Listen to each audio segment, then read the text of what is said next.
what is happening within the African National Congress, this country and the world. And this is a perspective which foregrounds all other documents. Today, the commissions are dealing with sectoral issues, be they economic transformation, social transformation, international relations, and so on and so forth. So all those documents find expression in the strategy and tactics, which gives a broader perspective on our approach on different areas and different sectors. So 2 days ago, we presented the document, which I assume that all of you know the document itself. Then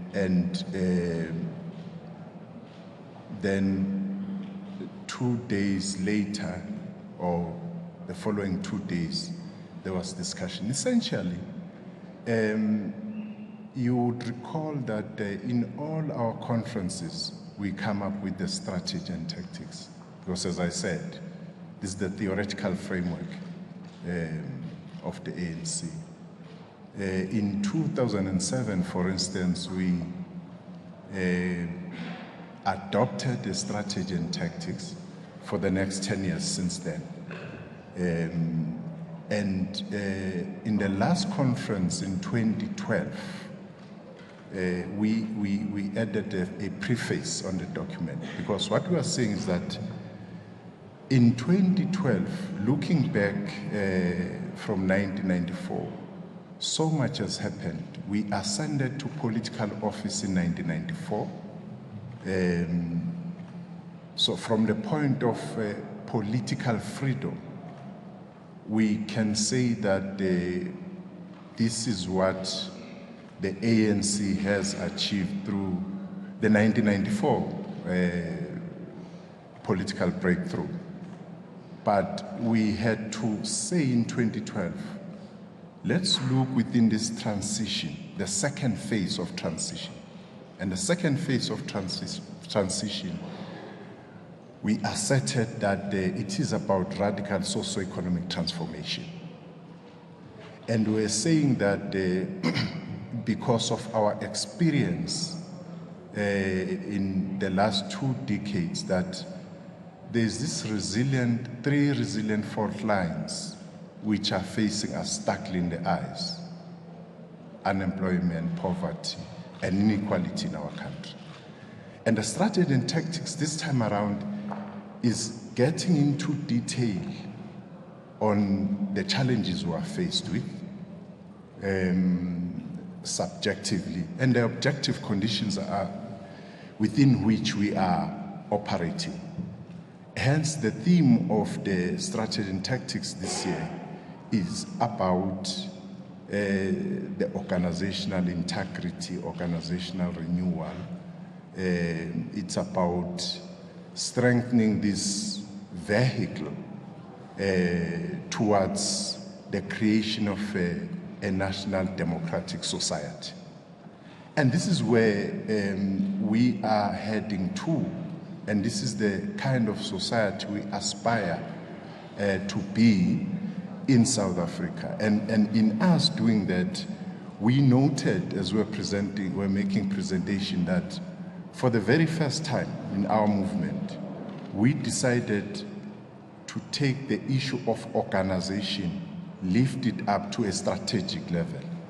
Because we say that in the process, in our own process of social transformation, we've got to make our delegates understand that we will achieve our objective, our strategic objective of creating a united, non-racial, non-sexist, democratic and prosperous society if we deal with subjective factors which hinder us as a movement to implement and execute our project of national democratic revolution.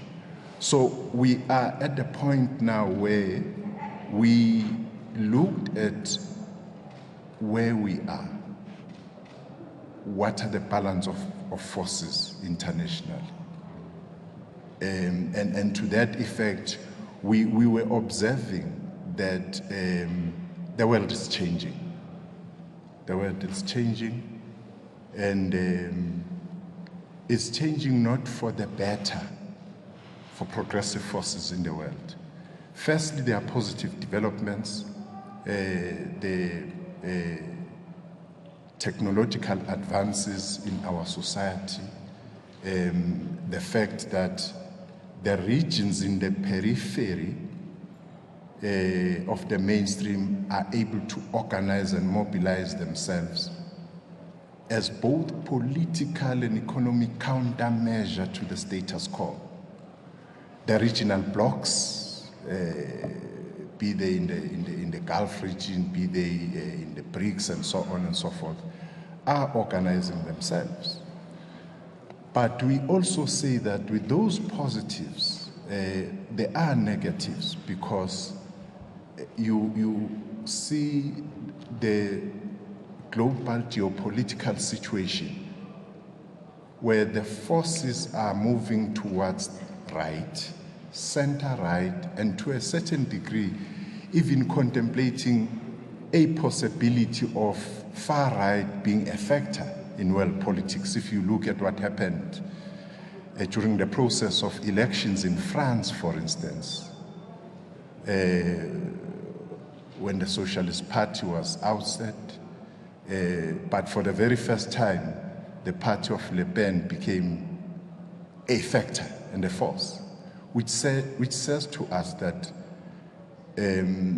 even as you look at Germany with Merkel at the helm, going for her fourth term, you would see that that points to center-right and the whole of Europe. It means, therefore, progressive forces and forces which would be lenient to our agenda are under serious strain. And we look at the fact that you are seeing the ascendancy of narrow nationalism. And this narrow nationalism and chauvinism, where they are talking about the US and so on, is ascending against the backdrop of a weaker global progressive movement. And as they ascend, there are reasons for that. It's easy for them to be populist and so on, precisely because across the globe, there is a general lack of authority amongst the elites, political and economic elites. So people see the leadership across the world not being able to deal with issues of inequality in the world, issues such as migration, issues such as terrorism, for instance. And anybody who comes and say that we are going to come up with the solutions to that, people move towards that. And the progressive forces can do much in mobilizing themselves. If we look, for instance, at how BRICS, or where BRICS is currently, we make a point that it wasn't going to be easy for BRICS to think that easily they would have challenged the status quo and be left alone. You look at India, what has happened in India with the Indian Congress at the helm, and persistently organization against it on the ticket of Indian Congress being corrupt until the elections, when it was outside of power. If you look at the elections in Brazil, which elected President Rousseff. But the campaign after that, which campaign was an alternative to general elections, and ending up being ousted as the president in Brazil. You look at the attempts of even contemplating military aggression against Russia, perhaps only to find that from that point of view, Russia has been ready militarily, or its posture. China has been difficult because the hyperpower which we talk about in the strategy and tactics, United States itself owes China a lot. But we are also looking into our own situation here in South Africa, that we've been a stable democracy and we continue to be. There would be a wish to circumvent the electoral process, be they the call of a vote of no confidence to the President of the Republic of South Africa and so on. All of this boils to one factor, that BRICS have never left unchecked and unchallenged, because if it was according to BRICS, all other things were going to be in place, and you were going to have BRICS as pursuing this developmental trajectory as opposed to the multilateral institutions the world over and so on.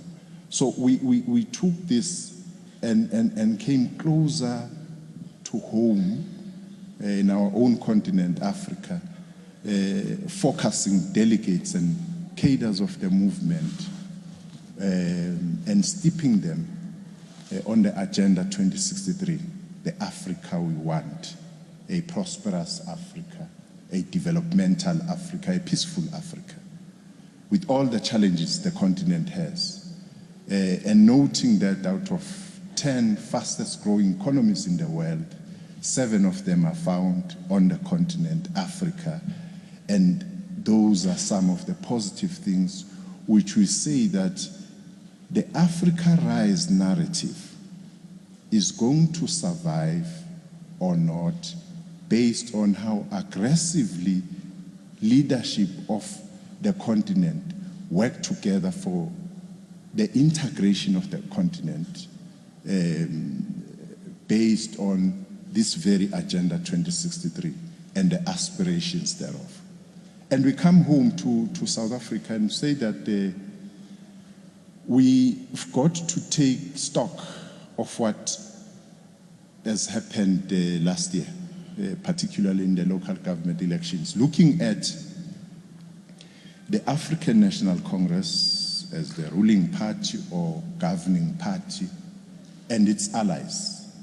And we make bold that we are at our weakest since 1994 in terms of our cohesive force as the alliance.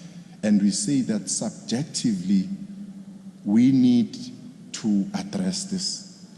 We need to address it if we are to continue with the project of building a national democratic society and a developmental state. We also, and we say that it's possible. And we say that the postulation that liberation movements stall after attaining freedom is not based on any science, to the extent that the root causes are understood in our situation as subjective. We affirm that if we correct those subjective factors, we'll be able to continue with the project of transforming our society with the ANC at the helm.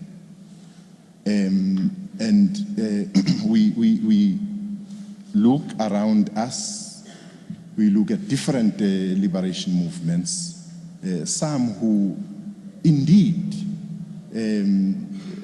fell flat after attaining freedom, especially 2 decades thereafter.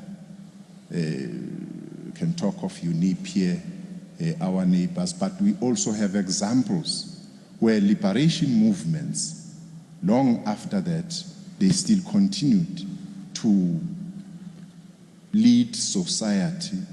We have Namibia, we have SWAPO, our neighbors here, who have been at the helm of that nation for more than decades. It doesn't mean that they didn't have challenges. At one point, SWAPO was going down in terms of support by the people of Namibia, but they were able to reclaim the lost ground, which we are saying we should as the African National Congress, and they were able to self-correct themselves as the ruling party in Namibia. But we also have Chama Cha Mapinduzi in Tanzania. Has been at the helm of a fraternal party again with the African National Congress over years, which has been at the helm of Tanzania since '62 for about what now 5 decades and so on. So what we are saying to the cadres of the movement is that the ANC's mission is to build a national democratic society, is to contribute to create a humane world. It is in the hands of ourselves working and reconnecting with our allies and the people, because the gap between the African National Congress and the people will create difficulties for the ANC, because the ANC is where it is because of the people. And the level of discussion and some contribution from cadres is much better, I must say, compared to cadres came prepared. They were able to deal with such issues as the economy of the country and how we look at our relationship with private capital, which, as you would know in the document, and our position that ours is unity and struggle. Our relationship with the private capital is unity and struggle. And we maintain that, including with monopoly capital. And our stance has always been moving from the fact that monopoly capital has to be addressed, understanding the colonial character of the economy of South Africa. And our approach is monopoly capital. What that means is that whether today white monopoly capital is a dominant force within our economy, or maybe 100 or 50 years from now, it becomes black monopoly capital. Our attitude is on monopoly capital, that we cooperate and contest. Our relationship is that one of cooperation and contestation. But to the extent of the what is in the public discourse on this matter, on white monopoly capital, we submitted that it's a fallacy for anybody to say that there is no white monopoly capital in South Africa. It's basically denying our understanding and how we characterize South Africa as a colonialism of a special type. That our struggle was about dismantling national oppression which is in the intersection of race, class, and gender. And what we are today, we are living that kind of legacy. Hence the emphasis on the second phase of transition on radical socio-economic transformation. But we also want comrades who were talking much about white monopoly capital and said to them, there's nothing wrong in them expressing that. But they must understand that they are expressing a form, not content. The content is monopoly capital. In South Africa, it took a form, and it takes a form of white monopoly capital, which says that we shouldn't be aspiring to be changing white monopoly capital for black monopoly capital. The uncompetitive nature of monopoly capital makes us raise an issue of contestation, whether it would be black or white. But you don't have to deny a fact out of long history of colonization in South Africa. So that's what we basically spoke about. And as we concluded on this matter, we emphasized the point that this vehicle, which is going to ensure that we deepen and accelerate the pace of radical socio-economic transformation, which is the African National Congress, has to clean up its act in terms of its systems. Its systems should have integrity. If you talk of membership system of the ANC, for instance, it should be, without doubt, have integrity. We look at the leadership and the selection of leadership of the organization, and we say that our perspective on leadership selection, the document through the eye of a needle, should get a higher status in the movement, so that it's not just referred to only when you go to conference and so on, but it's there to guide leaders or members and cadres of the movement as we move and do our day-to-day basis. And we hope that it is also in the hands of the ANC to change its fortunes for better, understanding the world we operate in, and knowing that we still have a struggle and a contribution to make to finalize the decolonization project on the continent with the last colony, the Western Sahara. That the Sahrawi people, it is in the hands of humanity to ensure that they also get their self-determination, their independence like any other nation in the world, unlike what is happening now when it's occupied by a neighboring country, which is Morocco. I'll end there. Thank you very much. Thanks. Thank you very much, Comrade Nathi. Ladies and gentlemen, as you ready yourselves to ask questions, let me just reiterate the reason why we have these briefings. Firstly, because we are a transparent organization. Our policies are developed in a transparent manner, and what Comrade Nathi was taking you through is the thinking that guides the work of the ANC.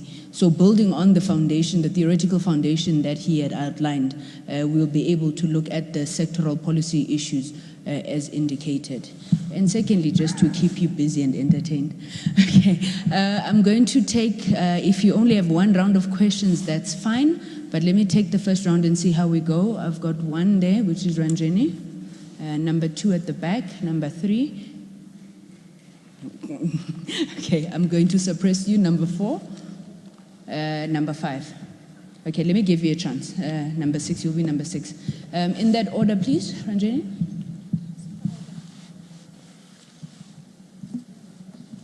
Thank you, Kusela. Minister, I'm Ranjini from Times Media. Was there any concern? I'm here. Oh, yeah. Was there any concern in the discussion as yet about how a foreign family was able to come into our country and hijack the ANC and hijack its decision-making power and take over decision-making in the state? And was there any discussion as to how the strategy and tactics document can be adapted to prevent that happening in future? Thank you. Thank you. Number 2. Please help us move the microphone, guys. It's quicker. Right at the back.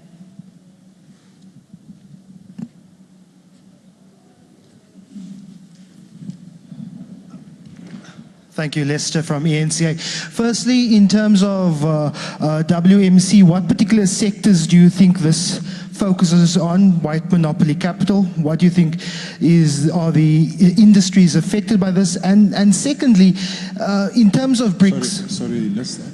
Come again.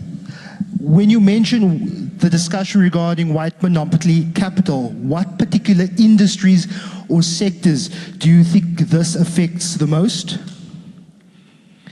And secondly, when it comes to BRICS, you have the BJP, you have Russia Unite, you have the Brazilian Democratic Movement, 3 parties in government who are socially conservative in their ideology. What does that then mean for a block of emerging markets if 3/5 of those current governments in power are ideologically incongruent?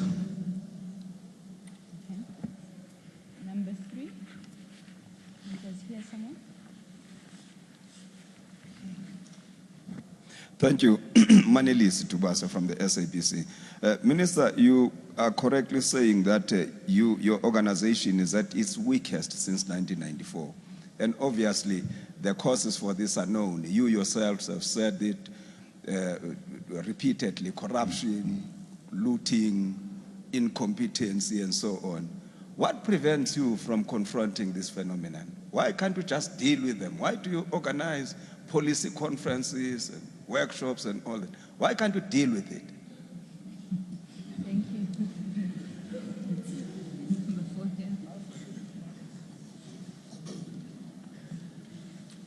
Good day, Minister. I'm Ayanda Mdluli, the business editor of the African Times.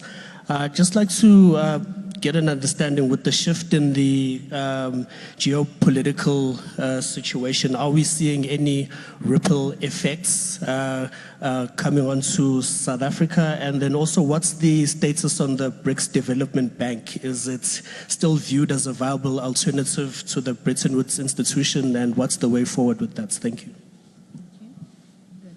Number 5 there. My name is Mthethwa from Business Day. My question is on the political economy. Here, Minister. My question is on the political economy, more especially directly related to the acceleration of technology you mentioned across the world. What are the discussions in line with policy alignment to the future, especially in relation to the Fourth Industrial Revolution and the kind of dynamic change that we are seeing happen currently and is still coming in the future, in line with ensuring that the country can pit against others across the world without having to mention the other motive forces that could distract the ANC from achieving its ultimate goal? That is it. Okay, that's the last one.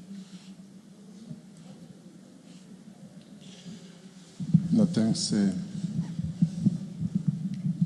Well, the first question is that Ranjeni, we were not in the current affairs session. So it's a strategy and tactics of the ANC which looks at, as I said, the balance of forces and looking at the African National Congress's own subjective weaknesses and strengths. So yes, we didn't entertain current affairs. In fact, that's what we think that would come from a detail. It's not a detail, not the document for details. Many other sectoral commissions are sitting now, so they are dealing with those things. Look, listen, the issue about the white monopoly capital, basically comprador bourgeoisie in our country, are in all sectors of society, be they in financial services sector, the banking sector. We'll talk about the big four. In insurance, you'll talk about the big four. So it goes. Whether it's in construction sector, you would know. So the comprador bourgeoisie in South Africa takes the form of race, basically. So it has to be an issue. It has to be an issue, and one of the ways of illustrating the point of the need to focus on this question, I actually underlined it by quoting Comrade Blade Nzimande of the General Secretary of the Communist Party on this matter,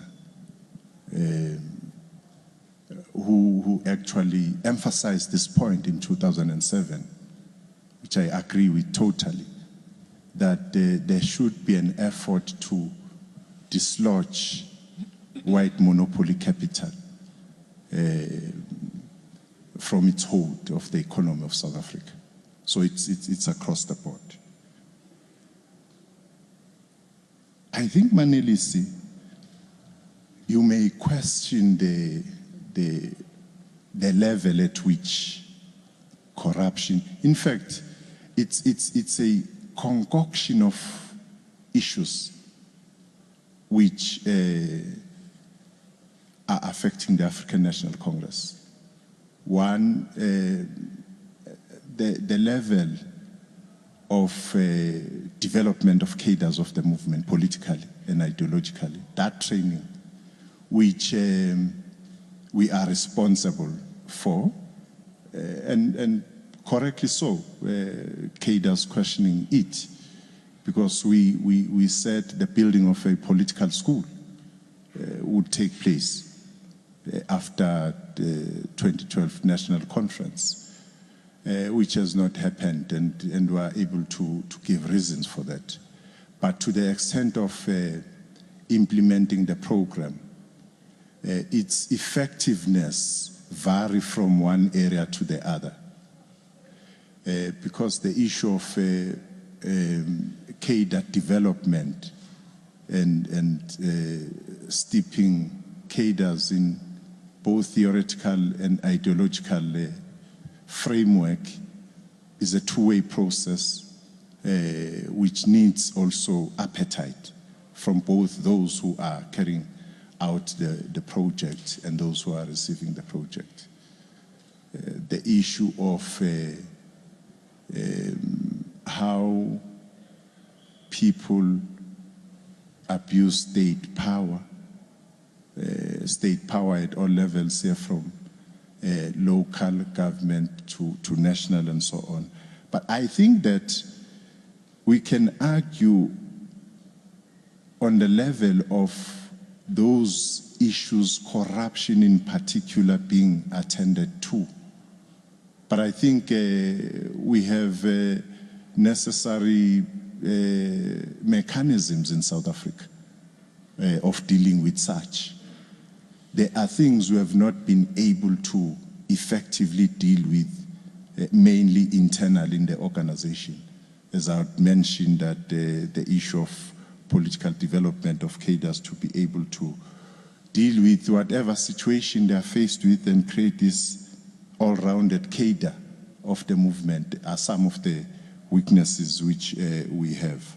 So I would say that in all the structures of the organization, that is being dealt with. Corruption is being fought in South Africa. There are institutions geared, established precisely for that. Perhaps if we have to give details of individuals who were found to be corrupt or doing corrupt things, some of them who are cadres and leaders of the ANC, that can be done. The question is whether that is enough or not, or we are doing enough on that, and that can be argued. But I think that we didn't create institutions to fight crime for its sake. No, I think the issue is that the question from Ayanda, I think the issue here is that there are things which need to be done to ensure that hope is restored to the people, especially the nations of the South and emerging market economies in particular.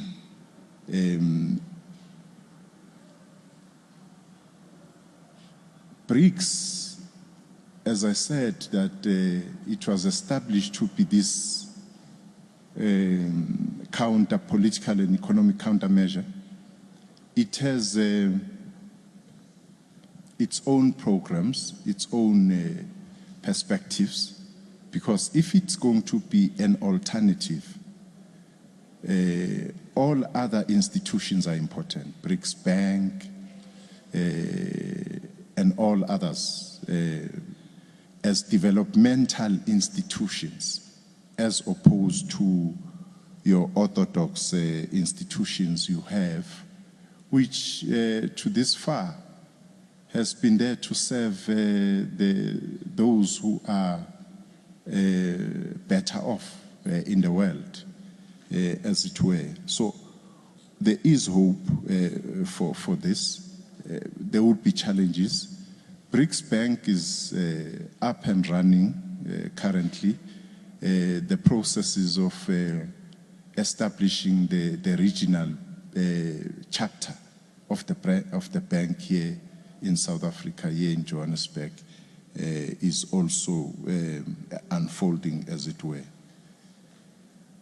I think we can only say that South Africa stands to benefit from the development, technological development generally, both technological, scientific, and so on. We also are making our own contribution.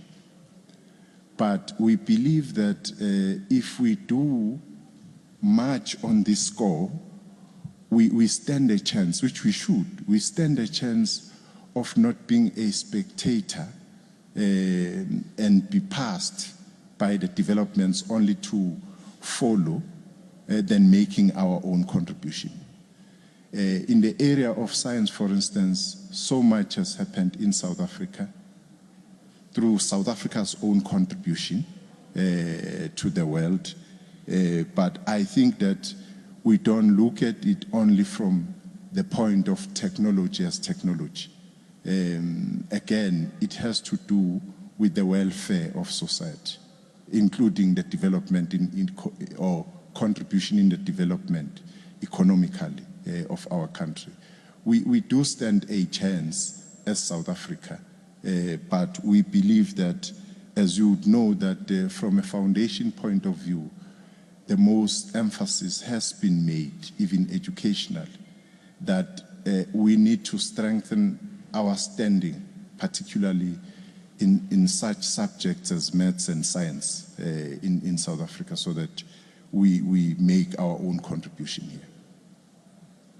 Thanks. There was the question of the BRICS ideological incongruency. So we've got 3 members of BRICS who do not share the same ideological perspective. Well, BRICS share a perspective. I don't know who asked the question, Lister. It means I missed that point. No, the very fact that you have BRICS, it's precisely because the countries, member countries of BRICS, do share a perspective. And a perspective which says that the multilateral institutions of the world as they stand do not necessarily serve the purpose of the emerging, the developing nations of emerging markets economies. They do not share that.